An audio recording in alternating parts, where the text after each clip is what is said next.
Well, they started in the 50s with this global, well, what did they call it at that time? Global warming. It was global warming, and then it was global cooling, or was it global cooling, and then global warming, and then they couldn't get their story straight, so they just came up with climate change. Who can disagree that the things change? So they came up with that, and of course, none of us believe that nonsense. None of us, and now it's all coming to light that it is nonsense. But then from that, over time, they came up with this idea. Have you ever heard anything more ridiculous than this? That a man can marry a man.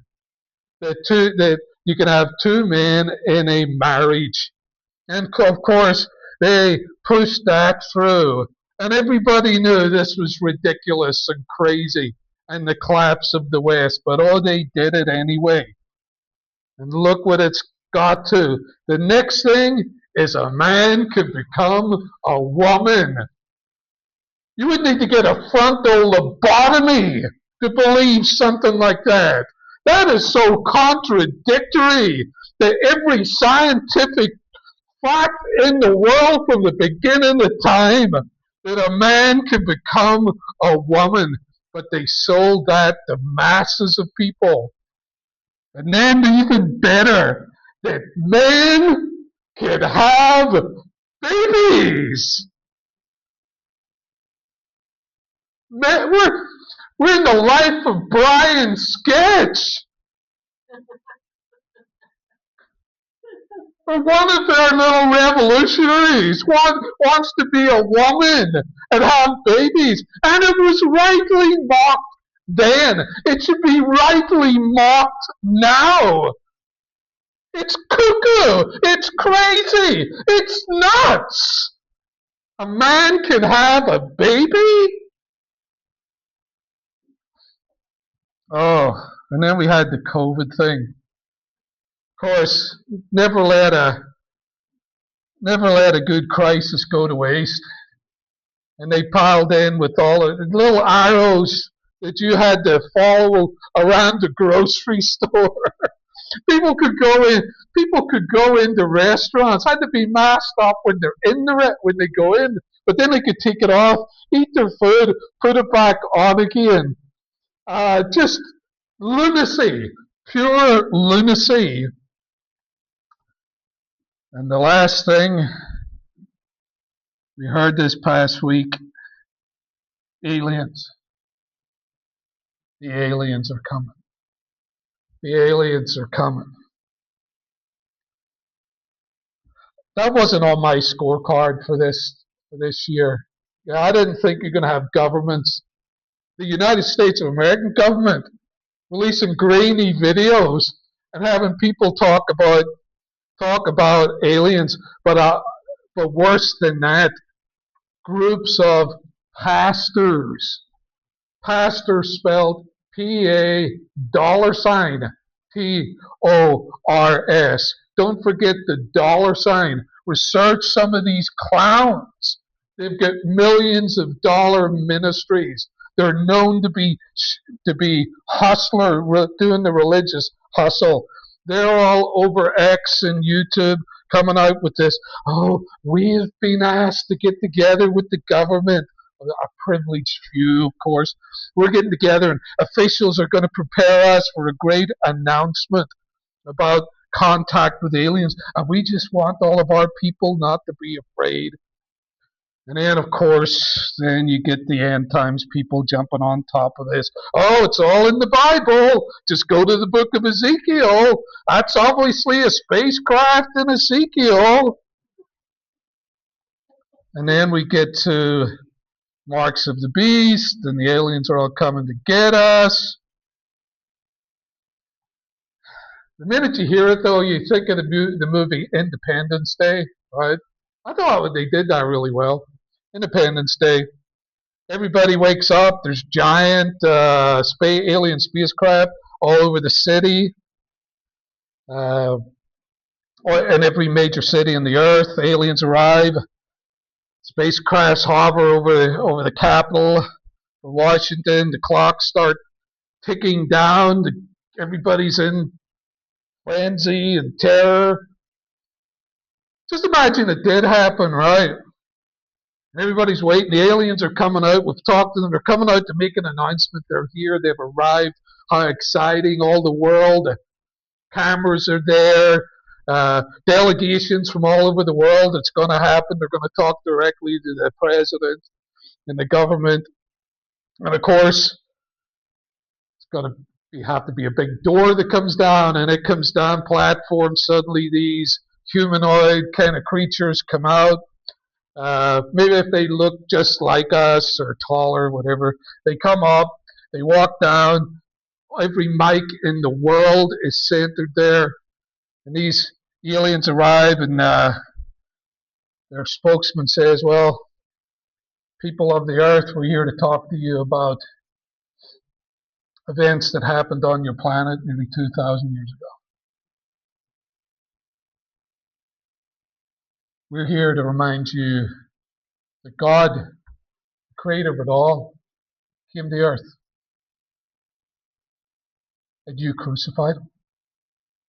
You all wickedly, sinfully crucified him, and you've rejected him, and you all need to repent, because he's coming again to judge all of you, and it's heaven or hell when you die."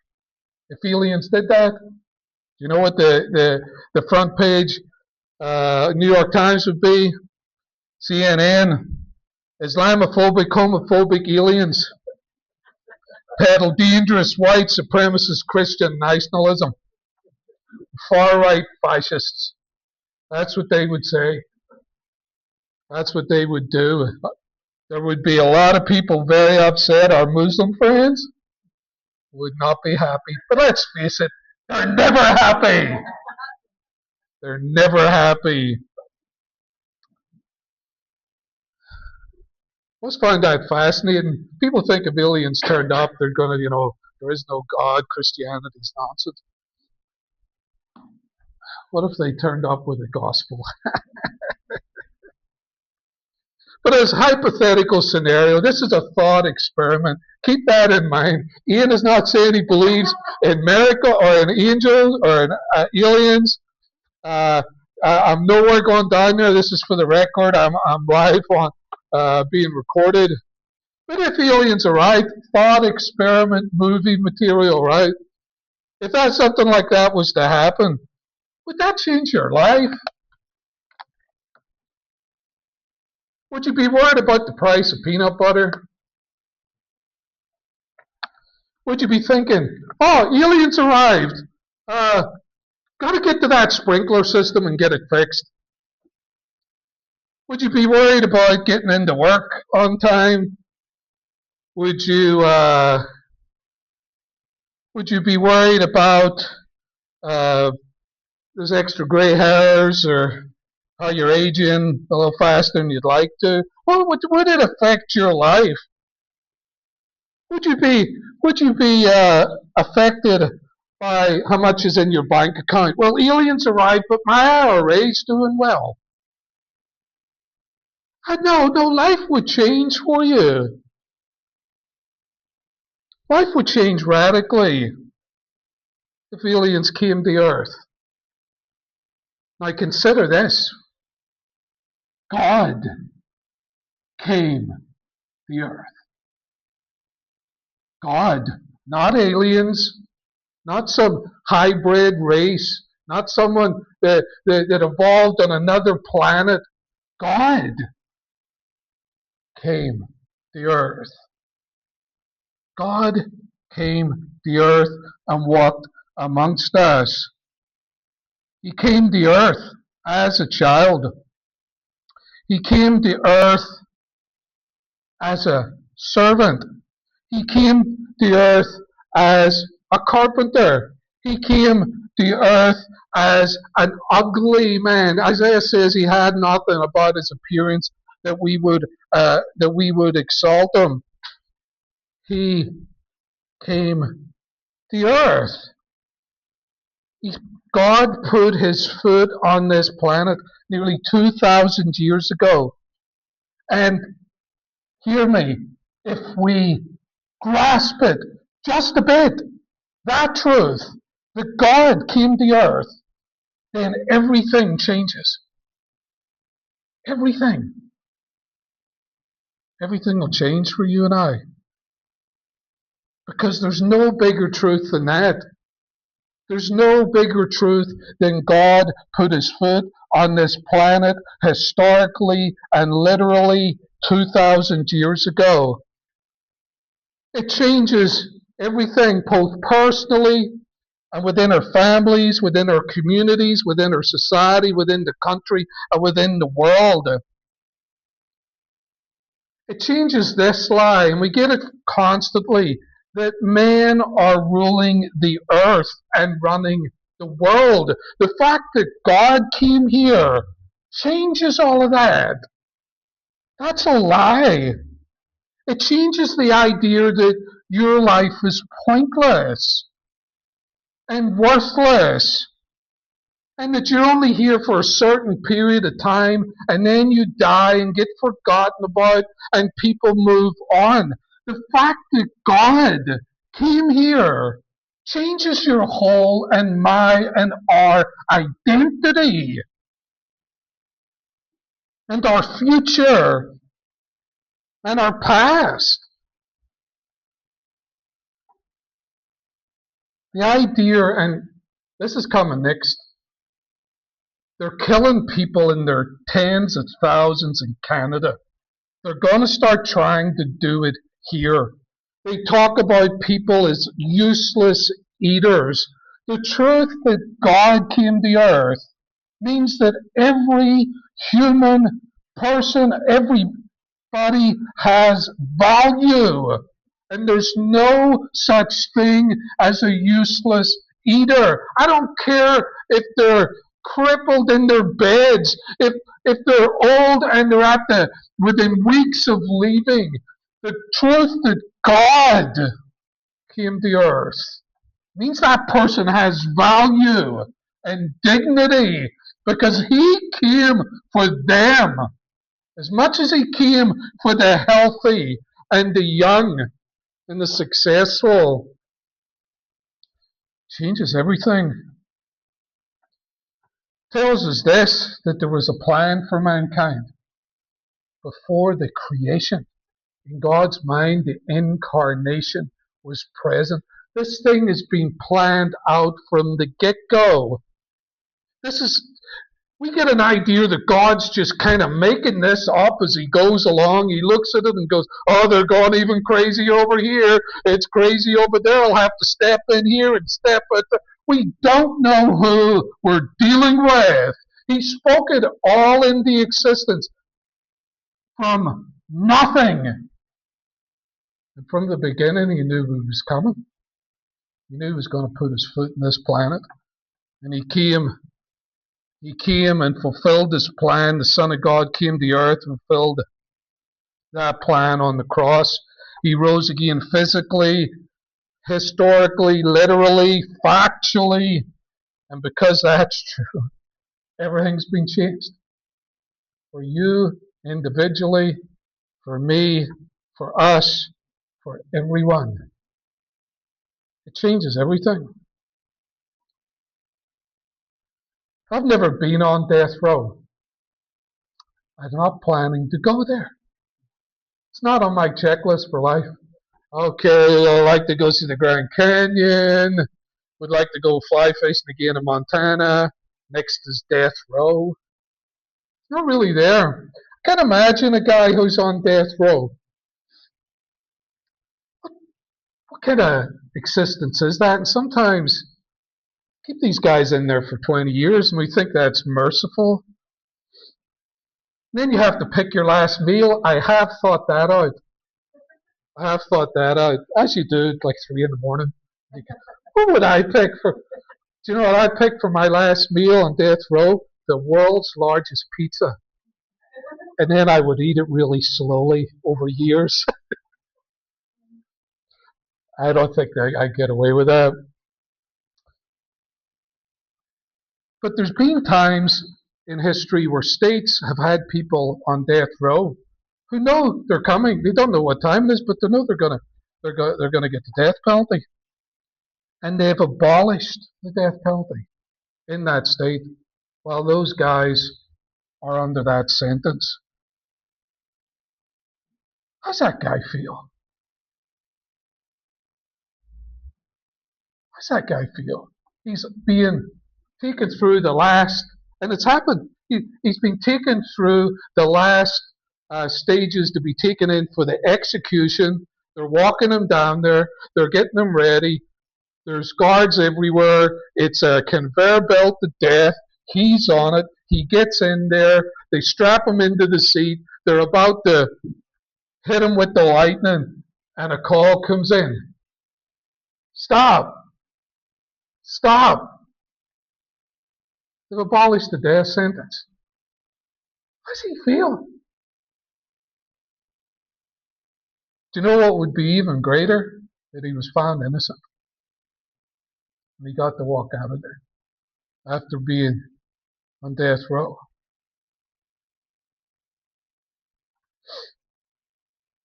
Mankind was guilty. Mankind were scheduled to die. Mankind were on their way to the execution. And we deserved it. We deserved it. But God, the Son, stepped into the world and died on a cross so that we didn't have to die.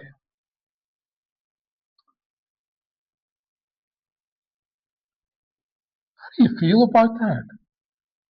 How do I feel about that? How should that affect my life? Should I then be going around all guilty about, oh, Jesus had to die for me.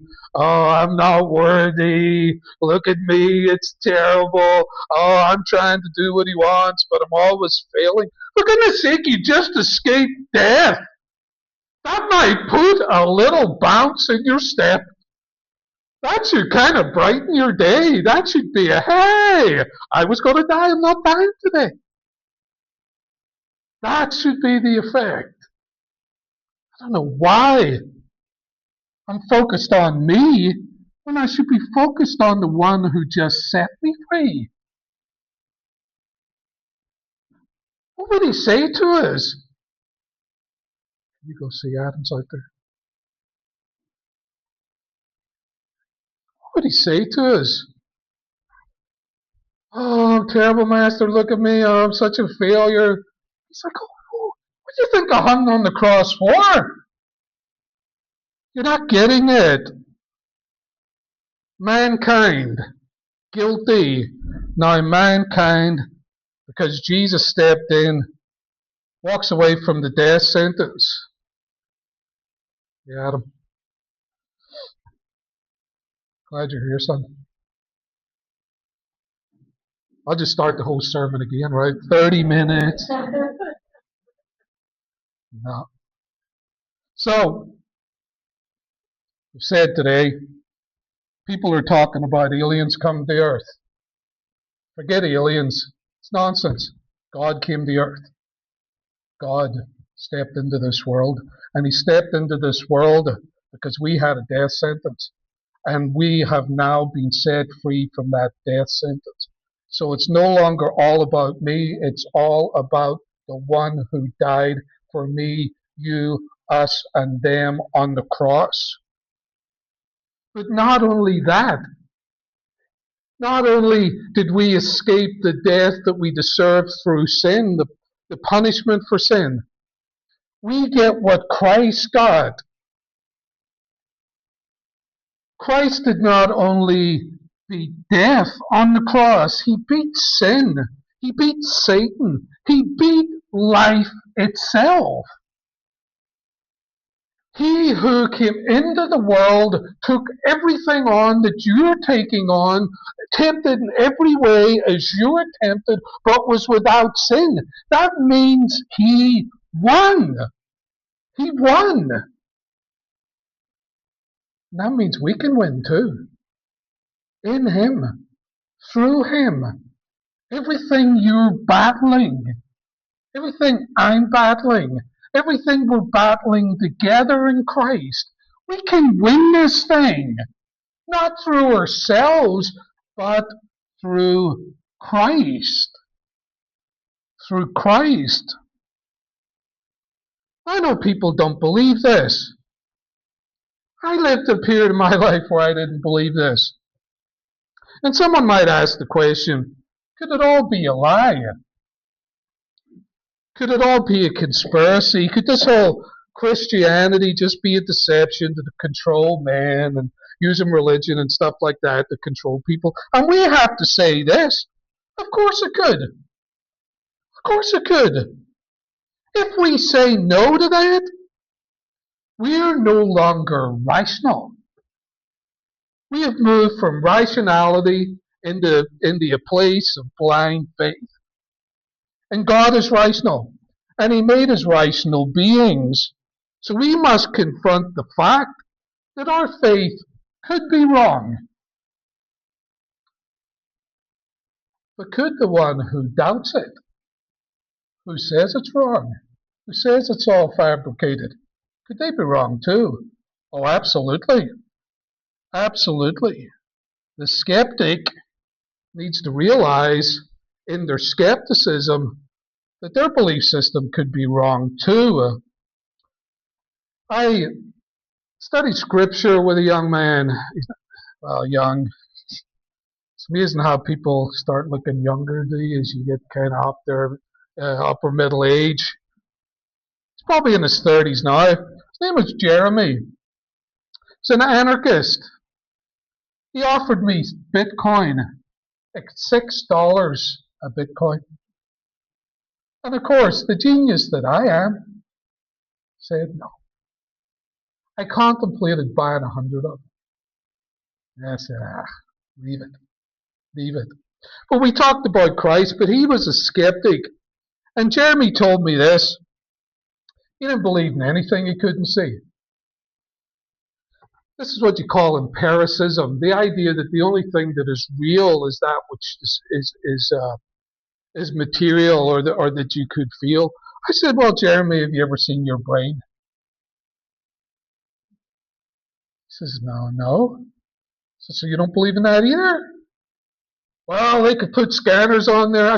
So you can see a picture on a screen and they're telling you that's your brain. How do you know that's just not a DVD in there? Well, I still don't believe. I don't believe in Christianity. I think it's all absolute nonsense. There's no such thing as absolute truth, he said. I says, is that true? He's like, yeah, so there's no absolute truth except for that one. That's the exception. He says, well, I still don't believe. I only believe in things that I can see. I said, what's your daddy's name? Comes off, Joe. He says, how do you know he's your daddy? He said, well, my mother told me. He said, you trust your mother? He says, well, I could go get a DNA test done. It's like, okay. How do you know the doctor's not in it? Do you look anything like the doctor? Maybe he's your daddy. Well, he didn't like that. He didn't like that. If people are going to throw propositional statements out about Christianity, we're going to take them on and level them. Level them. Someone asked me this, well, how do you know God came to earth in Jesus of Nazareth? I asked them this, what year is it? What year is it? Everyone's like, 2026. Is it a different year anywhere else on the planet? No. So it's 2026 years all over the globe. And it's 2026 years since what? Since what? Since the dinosaurs all died, the aliens arrived and then built pyramids for some reason. Nobody knows. and then took off again? No, no. 2026 years since the United States of America was established? Well, we know that's not true. It's 2026 years Christ. Since Christ. Well, that has to tell you something, right? That has to tell you that something really big happened 2026 years ago on this earth, where we as a human family are marching step by step every year, counting back to when that happened.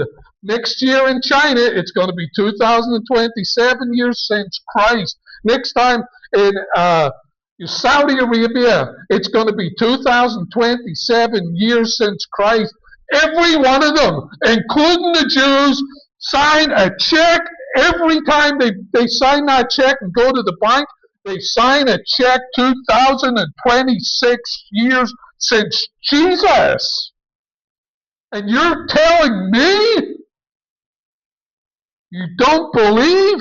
For goodness sake, our lives revolve around them. Do you know that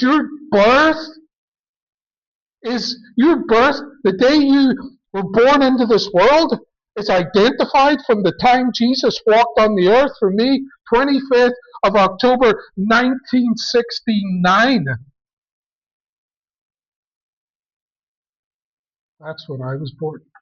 And when you die, your whole life has been encompassed by Christ. Even your driver's license.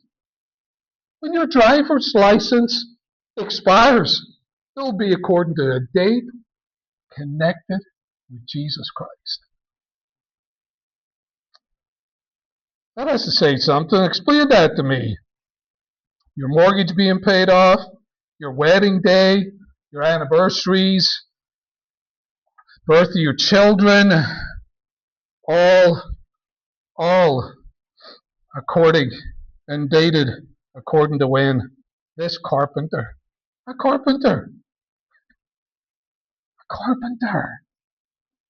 died on a cross. And his tomb's still empty.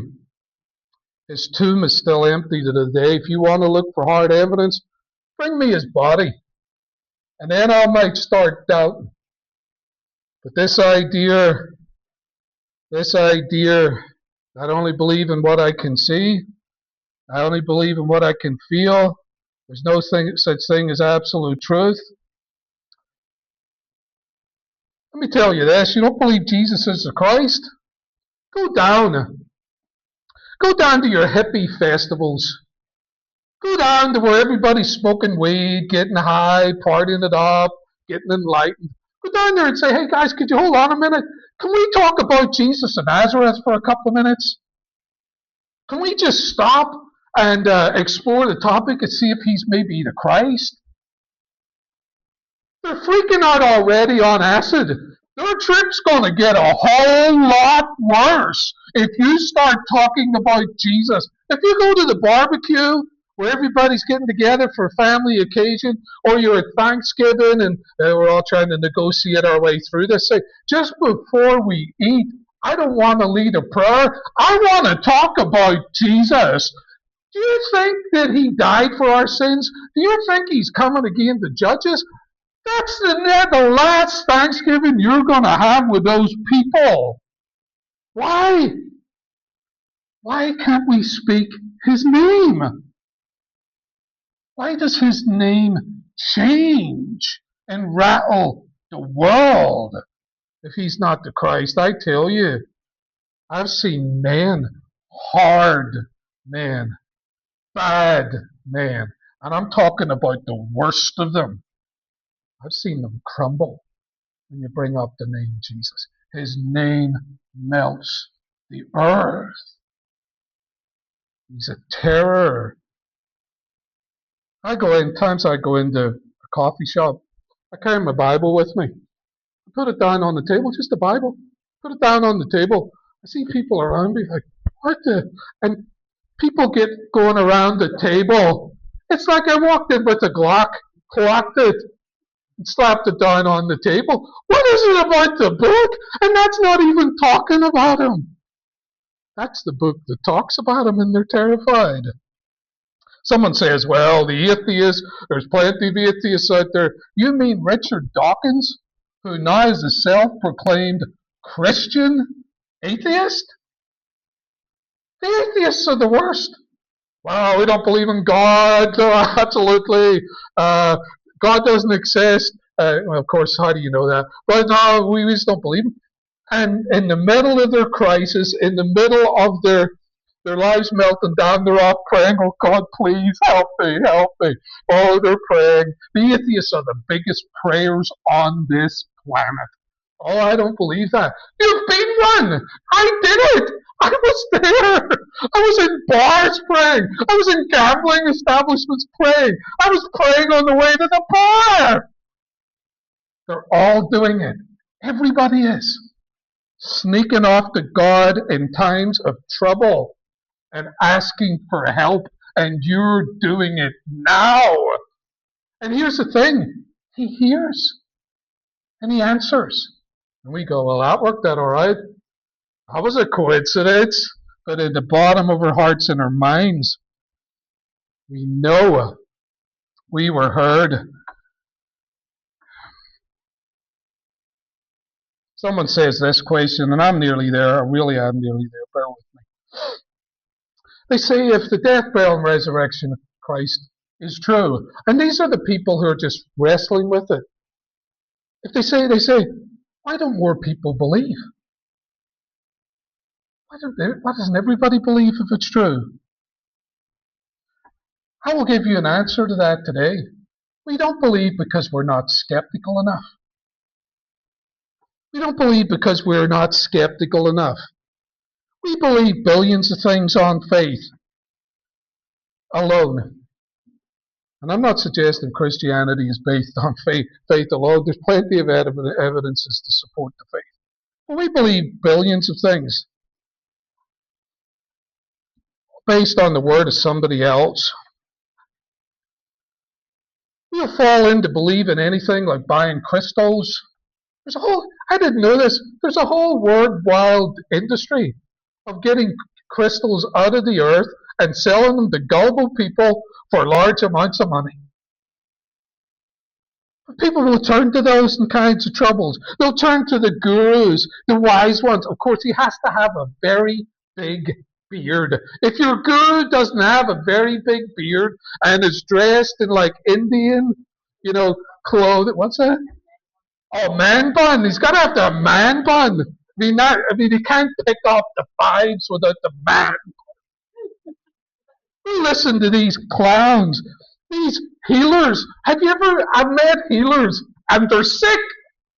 That's great. I love that. Oh, I'm a healer. I'm a psychic healer. I do Reiki or whatever. And they're like in a cancer ward. It's not connecting for me. You're a healer and you're sick. They can't even heal themselves. But of course, now we get professors and doctors. We get the guys with the that have come out of the diploma mills, and they're up there spouting their nonsense about God and Christ and selling their atheist books. None of them are writing books about Islam. Why is that? Why is that? Because we don't chop your head off if you mock Christ or you attack the faith, because we don't lose any sleep over it because we know it's true. If your belief system can't take a bit of mocking, what have you got? Consider that when it comes to Islam. You can't even draw a cartoon about them because it's so fragile. See, lies are so fragile that they mocked Jesus on the cross. It didn't stop him. He won. We can mock him today. They're not going to stop us because we're winning. But people reject Christ because they're not skeptical enough. They listen to every other voice, but they're not be skeptical about that. I honestly Some people don't. This is another thing that people wrestle with. They just honestly don't believe that Christ rose from the dead because it sounds like it's too good to be true. You mean my sins can be forgiven? You mean I can have a do-over in life? I can have a whole new life? That I can overcome this life and that I can become an immortal and beat death itself? For some people, that's hard to believe. But I'll tell you, that's no one. They are the number one candidate. That qualifies them for becoming a Christian. Because when the women went to the tomb and came back to the disciples and said, He's risen from the dead, didn't believe. Skeptical. When they rode to Emmaus, where Jesus appeared to two of the disciples and ended up breaking bread with them and opening up the Word of God to them, revealed Himself to them, they went back to the apostles, and the apostles did what? They came back and said, The Lord is risen. They didn't believe. And even when He walked into the room, with the evidences of the wounds, they didn't believe. Some of them didn't believe out of joy. You're skeptical because you just think this good news is just too much good news and you can't believe it. You're ready to become a Christian because Christianity is the religion of skeptics. Oh, we're skeptical. We're skeptical of everything. But when it comes to finding the truth, regardless of how hard it is to believe that this whole life is going to end well, we're going with Jesus. Christianity is the religion of skeptics. So the aliens, let me say a little word about our friends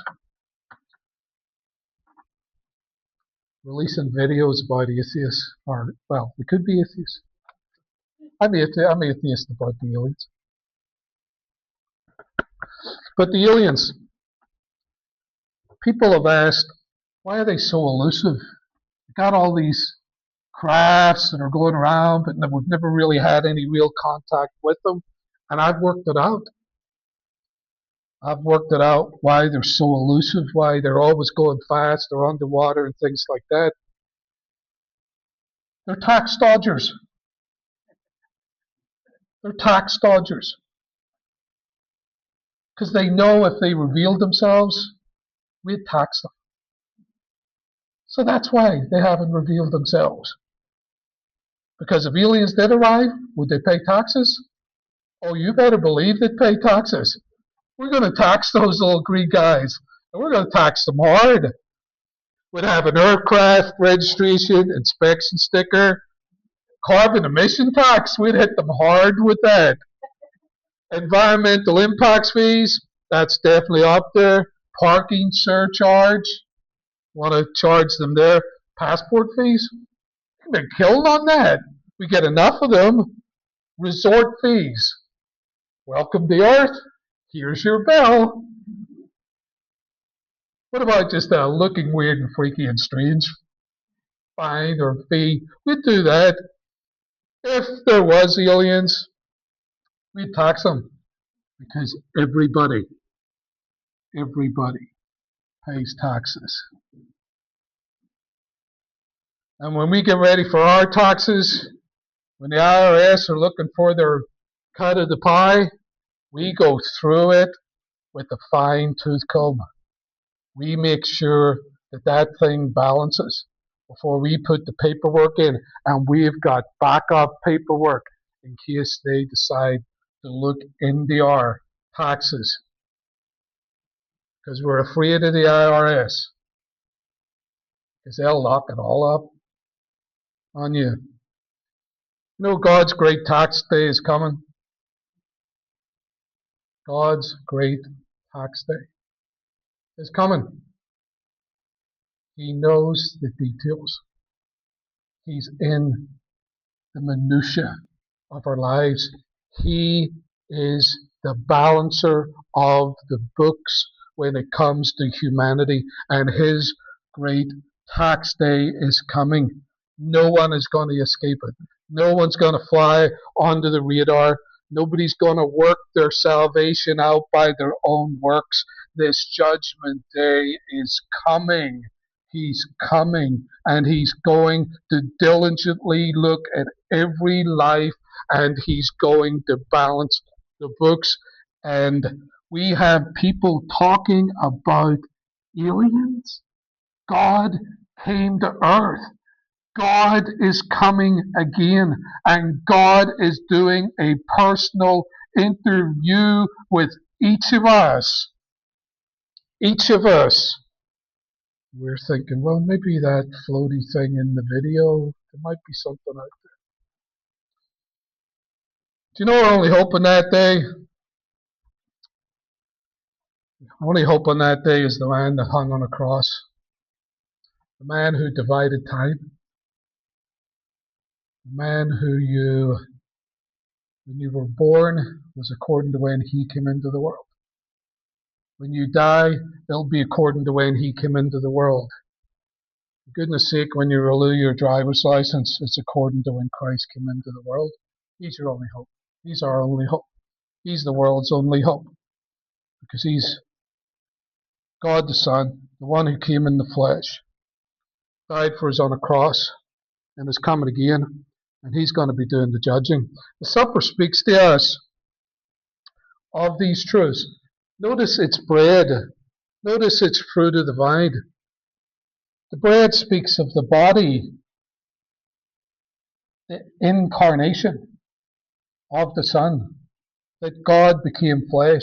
The blood speaks of his humanity, that he became a man. Today, we get to take the bread in our hands, and that brings us back to when they put their hands on God. On God. And the blood speaks of his blood shed on the cross. But together, it speaks of God having died, having been buried, and the Son of God rising again on the third day. And as Paul says, we do this until he comes.